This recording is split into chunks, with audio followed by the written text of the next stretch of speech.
ഓസ്ട്രേലിയക്കെതിരെ team India 5 വിക്കറ്റിന്റെ ജയമാണ് മൂന്നാം T20 നേടിയെടുത്തത്. ടിയിൽ ഓസ്ട്രേലിയ ഉയർത്തി 157 വിജയലക്ഷ്യം 5 വിക്കറ്റ് നഷ്ടത്തിലാണ് ഇന്ത്യ നേടിയെടുത്തത്.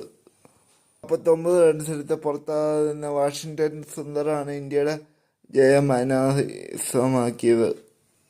ഇതോടെ ഇന്ത്യ 5 മത്സര പരമ്പരയിൽ 1-1 സമനിലയാണ്. നേരത്തെ 38 പന്തിന് 74 റൺസെടുത്ത ഡേവിഡിൻ്റെയും 64 റൺസെടുത്ത മാർക്ക് ടോയിൻസിൻ്റെയും മികച്ച ബാറ്റിംഗാണ് ഓസ്ട്രേലിയനെ മാന്യമായ സ്കോറിലേക്ക് എത്തിച്ചത്.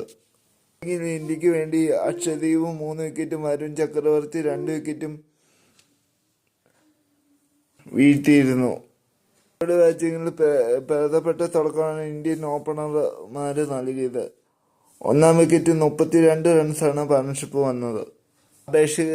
അഭിഷേക് ശർമ്മനെ പുറത്തേക്ക് നദാം എല്ലിസാണ് ഓസ്ട്രേലിയക്ക് ബ്രേക്ക് ത്രൂ നൽകിയത്. പിന്നാലെ അഭിഷേക് ശർമ്മ ക്യാച്ചിലാണ് പുറത്തായത്.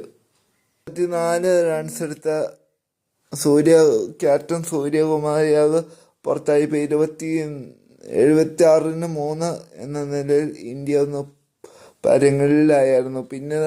പിന്നീട് ഒത്തുചേർന്ന അക്ഷർ പട്ടേലും തിലക് വർമ്മയും ചെറിയ പാർട്ണർഷിപ്പിലൂടെ ഇന്ത്യനെ ഉയർത്തിക്കൊണ്ടുവരികയായിരുന്നു. അവരുടെ വിക്കറ്റ് പോയപ്പോൾ തൊട്ട് ഇന്ത്യ ചെറിയൊരു പരാജയ ഭീതിയിലായിരുന്നു. അവിടുന്ന് ജോറിലും ജിതേഷ് ശർമ്മയും അതുപോലെ നമ്മുടെ വാഷിംഗ്ടൺ സുന്ദറും ചേർന്നാണ് ഇന്ത്യനെ വിജയതീരം അണിയിച്ചത്.